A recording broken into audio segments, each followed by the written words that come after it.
Hello guys, कैसे आप लोग। आज हम स्टार्ट करने जा रहे हैं बिजनेस सर्विसेज का topic, various types of banks for class 11th। इसमें हम सबसे पहले पढ़ेंगे वेरियस टाइप्स ऑफ बैंक्स में कितने प्रकार के बैंक होते हैं। सबसे पहला आता है कमर्शियल बैंक, ठीक है। सेकंड आता है कोऑपरेटिव बैंक्स। थर्ड आते हैं स्पेशलाइज्ड बैंक्स। फोर्थ आता है सेंट्रल बैंक, ठीक है। अब इसमें जो आपको प्रॉब्लम आने वाली है ना, बीच के दो बैंक्स में आने लगी है इन दोनों में, क्योंकि ये वाला और ये वाला तो आप लोग बड़ी आसानी से समझोगे, क्योंकि ये लोग आप डेली लाइफ में यूज करते हो, ठीक है। सबसे पहले पढ़ेंगे कमर्शियल बैंक। कमर्शियल बैंक का क्या, कमर्शियल बैंक होते कौन से, पहले तो मैं आपको ये बता दूं। कमर्शियल बैंक वो बैंक होते हैं जिसमें नॉर्मल पब्लिक पैसे जमा कराती है। आप, मैं, मेरे मम्मी पापा, आपके मम्मी पापा, बड़े भाई बहन, हम लोग जो पैसे जमा कराते हैं, हम लोग कराते हैं कमर्शियल बैंक्स में पैसे जमा, ठीक है। इसका क्या काम होता है, इसका काम ये होता है, ये कमर्शियल बैंक है।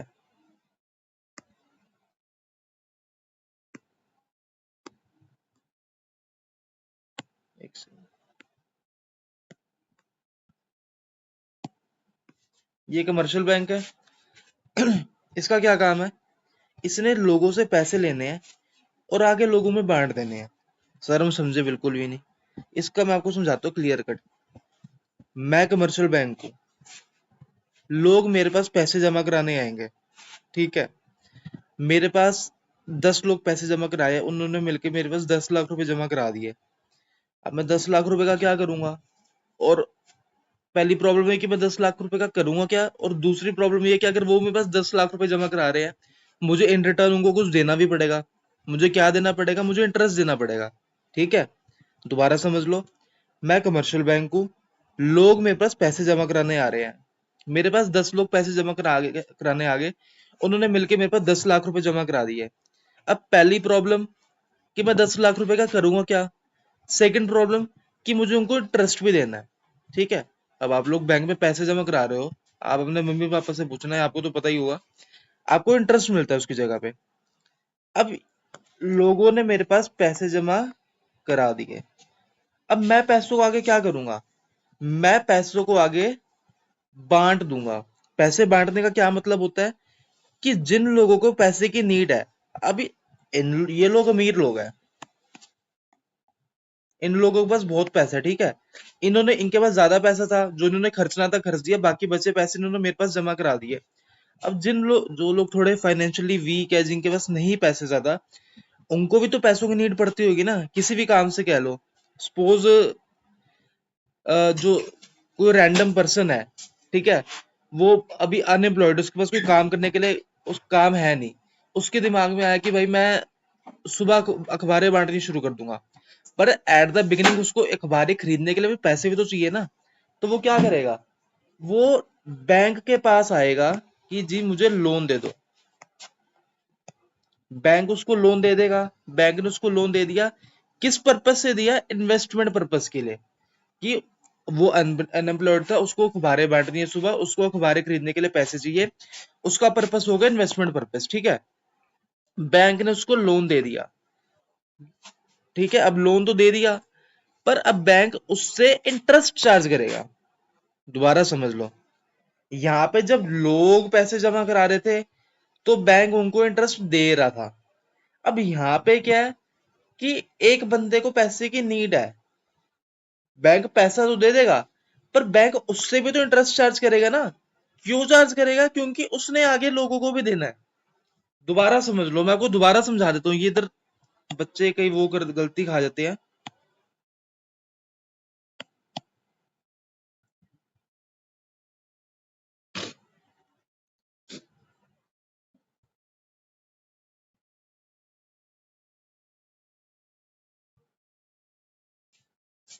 मैं पढ़ रहा हूँ, दोबारा याद है, ठीक।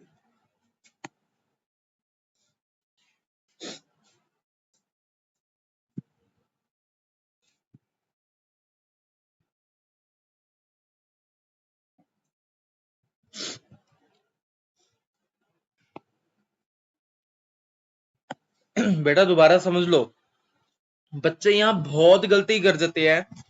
मैंने उनको बोला कि लोगों के पास ज्यादा, ये अमीर लोग थे ना, इनके पास ज्यादा पैसा था, इन्होंने पैसे जमा करा दिए बैंक के पास। पर बैंक को इनको इंटरेस्ट देना पड़ेगा कि वो लोगों के पैसे लेके बैठा है। तो भाई लोग बेवकूफ थोड़ी है, लोग फ्री फंड में पैसे थोड़ी देंगे उनको। बैंक बैंक को लोगों को इंटरेस्ट देना पड़ेगा। अब सेकेंडरी थिंग मैंने क्या समझाई है कि गली में एक रैंडम पर्सन है, वो उसके पास कोई काम धंधा नहीं है, उसको काम शुरू करना है सुबह अखबारें बांटने का, पर उसको अखबारें खरीद के बांटेगा ना, ऐसे थोड़ी बांट देगा। अखबारें खरीदने के लिए उसको पैसे चाहिए, इसलिए वो बैंक के पास आएगा जी कि मुझे पैसे दे दो। ठीक है, बैंक के पास आएगा, मुझे पैसे दे दो, बैंक उसको पैसे दे देगा, बैंक उसको पैसे दे देगा, पर उसके बदले बैंक उससे इंटरेस्ट चार्ज करेगा। ठीक है, इंटरेस्ट चार्ज क्यों करेगा? क्योंकि बैंक के अपने पैसे नहीं है जो वो आगे दे रहा है, बैंक ने खुद लोगों से उठाए हुए हैं। ठीक है, बैंक तो बस एक मीडिएटर हुआ ना, बैंक मीडिएटर है। बैंक के अपने पैसे नहीं है, बैंक लोगों के पैसे ही आगे लोगों में बांट रहा है, कमर्शियल बैंक। ये बात आपको समझ आ गई?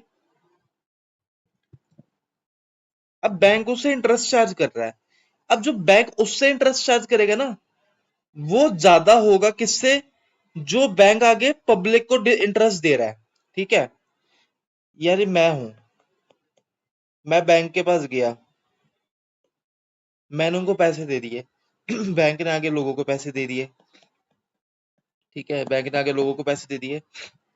अब बैंक उससे इंटरेस्ट चार्ज करे 10% का, पर बैंक मुझे आगे कितने देगा? 6%। जो बीच का 4% होएगा ना, वो बैंक के अंदर जाएगा। समझ रहे हो? आपको दोबारा समझा दूं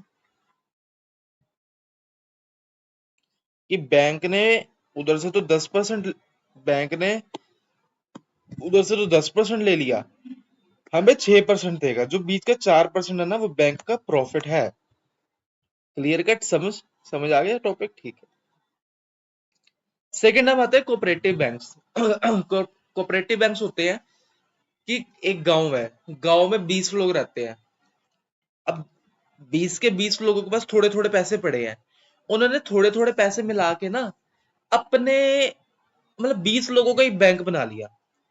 दोबारा समझ लो, बैंक में,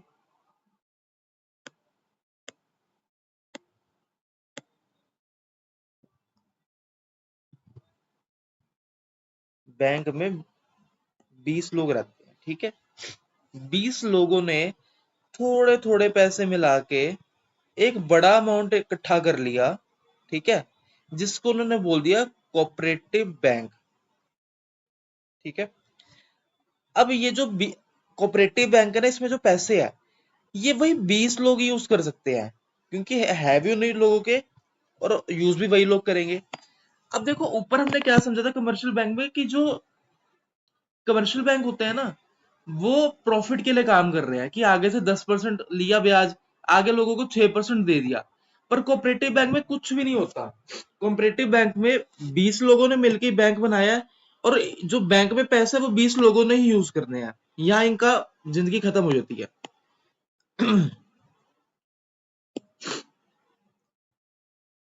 अब ठीक है, अब इसमें डेफिनेशन ये है, provides funds to economically weak people without profit motive. कि यहाँ पे लोग प्रॉफिट के लिए काम नहीं कर रहे, या उन्होंने कोई ब्याज नहीं लेना। ठीक है, कोई भी ब्याज नहीं लेना। छोटे छोटा अमाउंट, छोटा छोटा अमाउंट सबने इकट्ठे करा, 20 लोगों ने छोटा छोटा अमाउंट इकट्ठे करा, जो जाके एक बड़ा अमाउंट बन गया। अब किसी को बड़ा फंड चाहिए होगा ना एकदम से, तो ये लोग उठा के उस बंदे को बड़ा फंड दे देंगे। अब ये जो बड़े फंड्स किन लोगों को देते हैं? ठीक है, अब जैसे मैं गांव में हूं, मैं उन 20 लोगों में आता हूँ जिन्होंने पैसे मिलके, जिन्होंने इकट्ठे पैसे करके एक बैंक बनाया। अब मुझे सपोज स्मॉल बिजनेस, मैंने उधर दूध की डेयरी खोलनी है गांव में, दूध की डेयरी खोलनी है, पर मेरे पास एकदम से 5 लाख रुपए तो है नहीं। तो जहां पे मैंने छोटा अमाउंट डाला था ना, छोटा सा अमाउंट कोऑपरेटिव बैंक में, मैं उनको बोलूंगा मैंने दूध की डेयरी खोलनी है, स्मॉल बिजनेस खोलना है, मुझे एक बड़ा अमाउंट चाहिए 5 लाख रुपए का।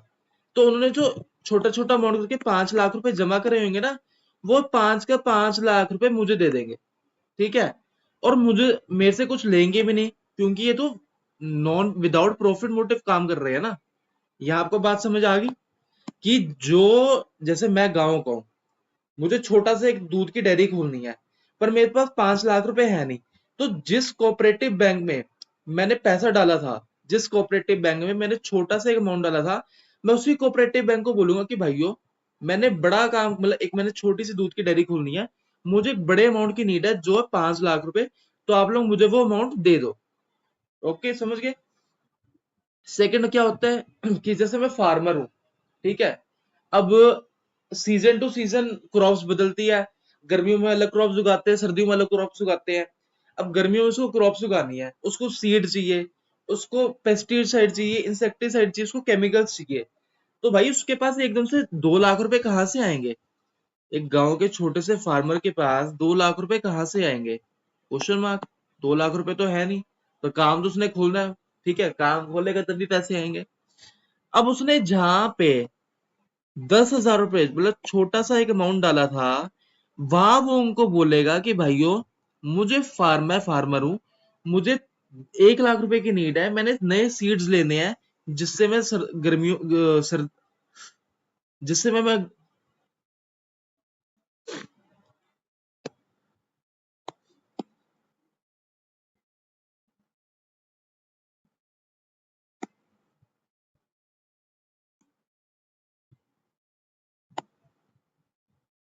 वो जाके बोलेगा कि भाइयों, मैं फार्मर हूँ, मुझे गर्मियों में सीड्स उगाने हैं नए नए, मुझे नई नई क्रॉप्स उगानी है, जिसके लिए मुझे 1 लाख रुपए की नीड है, तो आप मुझे 1 लाख रुपए प्रोवाइड कर दो।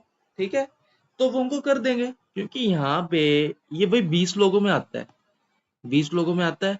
इसने अपने हिस्से का 10,000 रुपए डाला, इन्होंने उसका साथ दिया। ठीक है, अब बैंक ने, अगर इसने बैंक का साथ दिया तो बैंक इसको इसकी नीड के टाइम पे इसका भी साथ देगा, बैंक इसको 1 लाख रुपए दे देगा। यहाँ कहानी खत्म होती है। अब रूरल लेबर है, ठीक है, लेबर वही मजदूर वगैरह, इसको भी किसी काम के लिए पैसे की नीड है, या पर्सनल नीड्स है पैसे की, किसने बच्चों की स्कूल की फीस भरनी है, इसके पास एट प्रेजेंट फंड्स नहीं है, तो ये बैंक को बोलेगा कि भाइयों, मुझे बच्चों की स्कूल की फीस भरनी है, अगर मैं नहीं भरूंगा वो स्कूल से निकाल देंगे, जो कि गलत बात है, पर हमारे इंडिया में यही चलता है, वो स्कूल से निकाल देंगे। तो बैंक इसको 1 लाख रुपए दे देगा, जो उसने स्कूल की फीस भरनी होगी। ठीक है, स्पेशल आते हैं स्पेशलाइज्ड बैंक्स। नेक्स्ट आते हैं स्पेशलाइज्ड बैंक्स। ये बैंक का क्या मतलब होता है? ये बैंक पर्टिकुलर पर्पस के लिए ही फंड्स प्रोवाइड करता है। ध्यान से सुन लो। ऊपर जो, जैसे कोऑपरेटिव बैंक्स है, इनमें क्या होता है, ये किसी भी पर्पस के लिए पैसे दे देते हैं, ठीक है, पर देते हैं उन लोगों को ये जिन्होंने मिल इनके साथ मिल के फंड डाले होंगे। ठीक है, कमर्शियल बैंक क्या होता है, कमर्शियल बैंक में नहीं पूछता कि भाई तुम्हें क्यों पैसे चाहिए, मतलब पूछता है, पर वो हर पर्पस के लिए पैसे दे देता है। थर्ड आता है स्पेशलाइज्ड बैंक्स। स्पेशलाइज्ड बैंक्स होते हैं जो पर्टिकुलर किसी किसी काम के लिए ही पैसे देते हैं, ये हर काम के लिए पैसे नहीं देते। और दूसरी बात, ये छोटे मोटे अमाउंट भी नहीं देते, ये बड़ा अमाउंट देते हैं, और बड़े अमाउंट हमेशा बड़े कामों के लिए ही जाते हैं। ठीक है, ये छोटे मोटे कामों के लिए पैसे नहीं देते, और अमाउंट देते भी बड़ा है, इसलिए इसको स्पेशलाइज्ड बैंक्स कहते हैं। अब स्पेशलाइज्ड बैंक्स क्या होता है कि जैसे कि क्या कहते हैं, मैं आपको कैसे समझाऊं, मैं गवर्नमेंट कॉन्ट्रैक्टर हूँ, ठीक है, मैं गवर्नमेंट का ठेकेदार हूँ, मुझे माइनिंग का काम करना है, मुझे पता है कि यहाँ पे मुझे यहाँ पर सोने की खान है, मुझे सोना निकालना है, पर सोना निकालने के लिए बड़ी बड़ी मशीनरी चाहिए होती है भाई, जो करोड़ों में आती है, जिनका कोई हिसाब ही नहीं है, 5 करोड़, 10 करोड़, 15 करोड़। ठीक है, तो मैं स्पेशलाइज्ड बैंक्स के पास आऊंगा कि मुझे लोन चाहिए, कि मुझे माइनिंग करनी है पेट्रोल की या गोल्ड की। ठीक है, तो मुझे बड़ी बड़ी मशीनरी चाहिए, मुझे उसके लिए 10 करोड़ रुपए चाहिए। तो स्पेशलाइज्ड बैंक्स मेरा पर्पस देखते हुए कि बंदा अच्छा काम करने जा रहा है, ये इंटरेस्ट भी इसका, ध्यान से सुनना, स्पेशलाइज्ड बैंक्स के इंटरेस्ट भी ज्यादा होते हैं, ये इंटरेस्ट भी अच्छा दे सकता है, तो हम इनको लोन प्रोवाइड कर देते हैं। अब वो ये नहीं कह सकता, माइनिंग जैसे, ये तो माइनिंग का एग्जाम्पल हो गया ना, कि भाई ये नहीं कह सकता वो बंदा कि भाई मुझे बच्चों की स्कूल की फीस भरनी है, मुझे पैसे दे दो, स्पेशलाइज्ड बैंक्स वहां पे मना कर देगा। ठीक है, अंडरस्टूड ये वाला टॉपिक। अब सेकंड इसमें मैं एग्जांपल देता हूँ, जैसे कि आज के टाइम पे देख लो, लोगों को बाहर घूमने का बड़ा शौक है, बाहर मतलब बाहर की कंट्रीज में। जैसे ही लोगों को लॉन्ग वीकेंड मिलता है, छुट्टियां मिलती है, लोग सबसे पहले टिकटें कराते हैं, क्या कहते हैं, दुबई घूमने जा रहे हैं, मलेशिया घूमने जा रहे हैं, मतलब लोगों के पास पैसे, लोग घूमने जा रहे हैं। अब ये जो लोग घूमने जाते हैं ना, इनको चाहिए होती है फॉरेन करेंसी। फॉरेन करेंसी, जैसे मैं दुबई गया, मुझे उधर की करेंसी चाहिए, दरम चाहिए घूमने के लिए, कि इसमें जाके जो खर्च पाऊंगा। अब जैसे मैंने यूएस जाना है, तो मुझे डॉलर चाहिए। तो ये सब जो लोग करेंसी खरीदते हैं ना, या जो करेंसी एक्सचेंज कराते हैं, ये लोग जाते हैं मनी एक्सचेंज वालों के पास। तो उधर से वो लोग अपनी देश की करेंसी देते हैं, रुपीज देते हैं, और डॉलर लेते हैं। ठीक है, यहाँ थोड़ी गलती होगी, यहाँ थोड़ी गलती होगी। ये एक पर्सन है, इसने दुबई घूम यूएस घूमने जाना है, इसको डॉलर्स चाहिए। ये उनको बोलेगा कि मुझे डॉलर, ये उनको रुपीज देगा, वो उनको डॉलर देंगे। ये होता है ये होता है मनी एक्सचेंज का काम।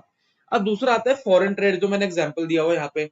फॉरेन ट्रेड का मतलब होता है कि मैं इंपोर्टर हूं, मैंने बाहर से लैम्बोर्गिनी इंपोर्ट करी, मुझे पेमेंट पर रुपीज में नहीं करनी। वो मेरे भाई इंडियन रुपीज का क्या करेंगे, एक्सचेंज कराते फिरेंगे। मैंने अगर जर्मनी से इंपोर्ट करी है ना, मुझे जर्मनी में ही उनकी करेंसी देनी पड़ेगी, ठीक है, उधर की जो करेंसी है।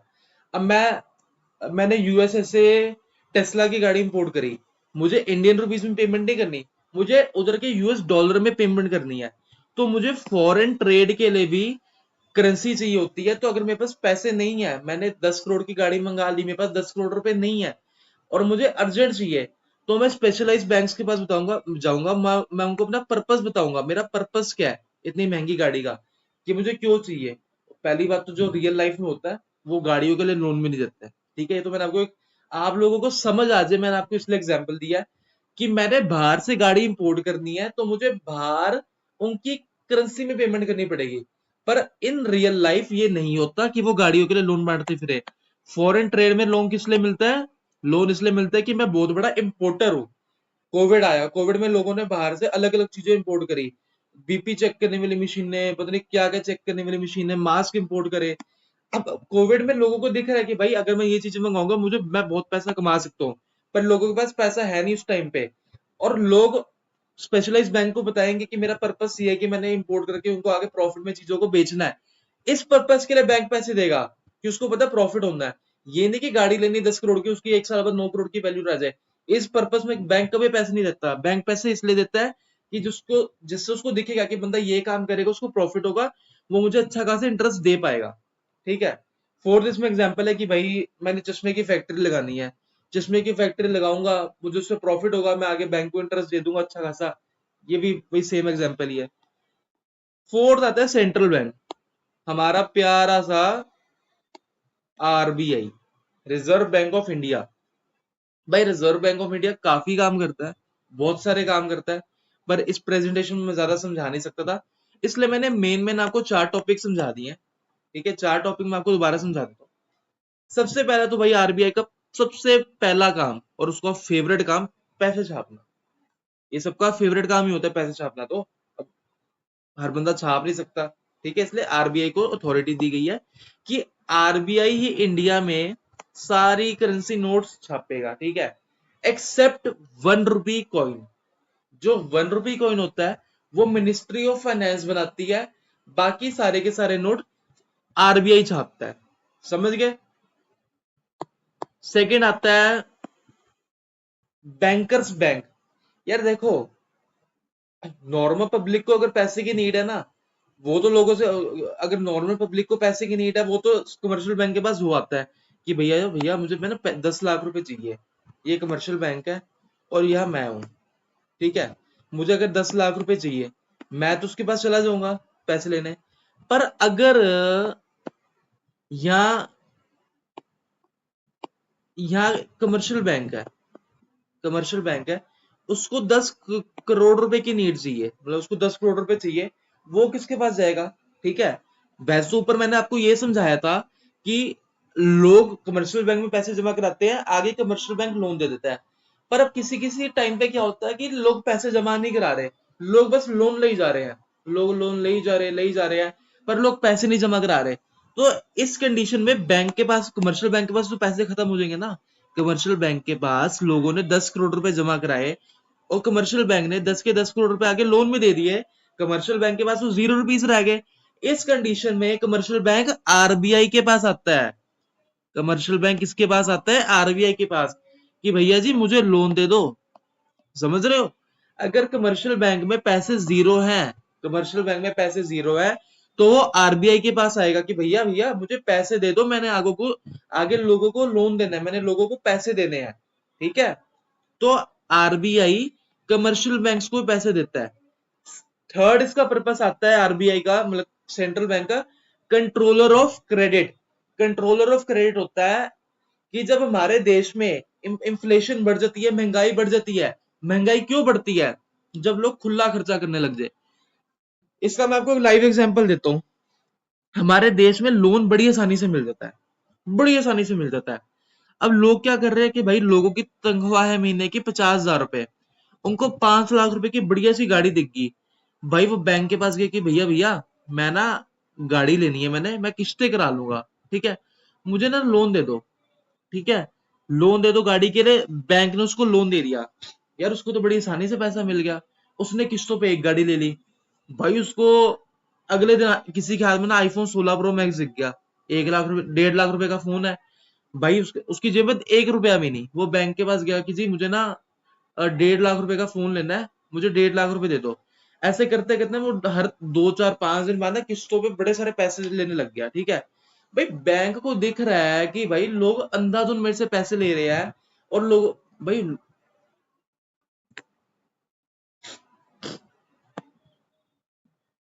थर्ड होता है कंट्रोलर ऑफ क्रेडिट, कि भाई देश में ना आरबीआई को देखना पड़ता है कि हमें लोगों को कितना उधार देना नहीं देना। कि अगर लोगों को ज्यादा लोन मिलने लग गया ना, तो देश में महंगाई बढ़ जाती है। एग्जाम्पल, लोगों को बड़ी आसानी से पैसे मिल जाते हैं, लोगों को बड़ी आसानी से उधार मिल जाता है, तो लोग ना खुला खर्चा करेंगे। ठीक है, अब जैसे कि आईफोन है, यार लोग ले रहे हैं तो वो महंगा बेच रहे हैं ना। कॉस्टिंग तो आईफोन की कम है, कॉस्टिंग सबको पता है कि 10 15 20 हजार रुपए से ऊपर का फोन नहीं है। पर लोग 1.5 1.5 लाख रुपए में ले रहे हैं फोन, तभी तो वो बेच रहे हैं। इसका क्या कारण है? कि लोगों को बस खुला पैसा है खर्चने के लिए। लोग खुला पैसा खर्च रहे हैं, मुंह मांगा दाम दे रहे हैं, डिमांड कर रहे हैं, तो वो आगे महंगी बेच रहे हैं चीज। ठीक है, अब एग्जाम्पल, सोना पहले क्या था? सोने का रेट पहले 10,000 रुपए तोला था, आज वो 90,000 रुपए तोला है। क्यों है? कि लोगों की डिमांड है, लोगों को सोना चाहिए। अगर लोग सोना पहनना छोड़ देंगे ना, वही जो आज के टाइम में 90,000 रुपए का सोना है, वो वापस 10,000 पे आ जाएगा। क्योंकि देखो है तो वो पत्थर ही है तो वो लोहा ही है ना सोना। ये है कि वो गोल्डन कलर का, लोगों को सुंदर लगता है, लोग डिमांड करते हैं, तो ज्वेलर महंगा महंगा बेच रहे हैं। अगर वही लोग उसको लोहे की तरह ट्रीट करने लग गए जिस दिन, वो वापसी 10,000 रुपए के दाम पे आ जाएगा। तो जब डिमांड बढ़ने लग जाती है ना, तो महंगाई बढ़ जाती है देश में। और डिमांड किससे कैसे बढ़ती है? जब लोगों के पास पैसा बहुत ज्यादा हो।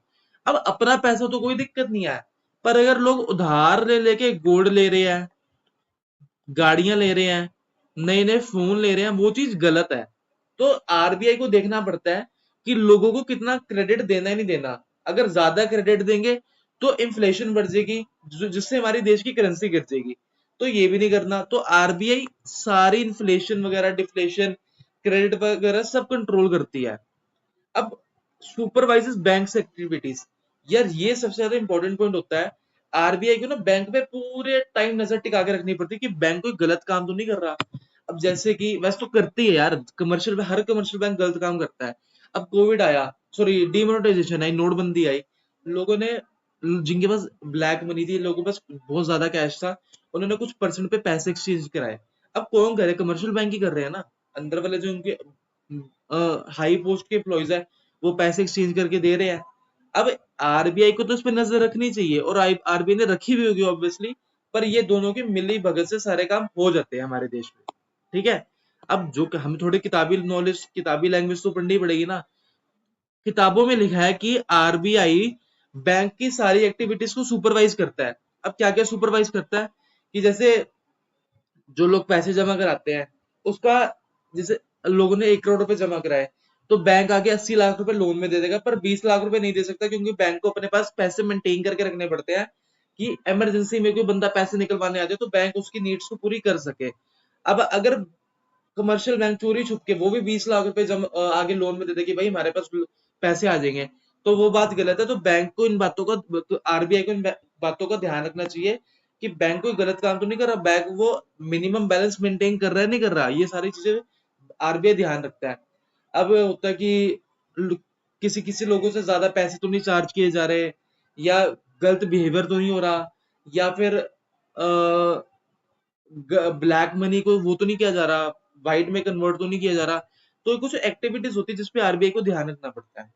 तो ये मैंने आपको 4 टॉपिक समझाए, central bank, specialized banks, cooperative banks और कमर्शियल बैंक्स। कोई बड़ा टॉपिक नहीं है, आसान टॉपिक है। कुछ लोगों को बस इसके वर्किंग, बैंक की ना मेन वर्किंग होती है कि कहाँ पैसे लेने देने, किस पर्पस के लिए लेने देने हैं, कहाँ पे ब्याज ज्यादा, इंटरेस्ट ज्यादा चार्ज करना है, कहाँ कहाँ चीजों पे ध्यान देना है। बच्चा इन बातों में ना कंफ्यूज हो जाता है। तो ये टॉपिक मैंने आपको बहुत ही एक आसान तरीके से आपको समझा दिया है। होप आपको समझ आ गया होगा। ये हमारी थर्ड वीडियो चैनल पे। मेक श्योर आप इसको सपोर्ट करें, आप मुझे हेल्प करें। Thank you so much guys.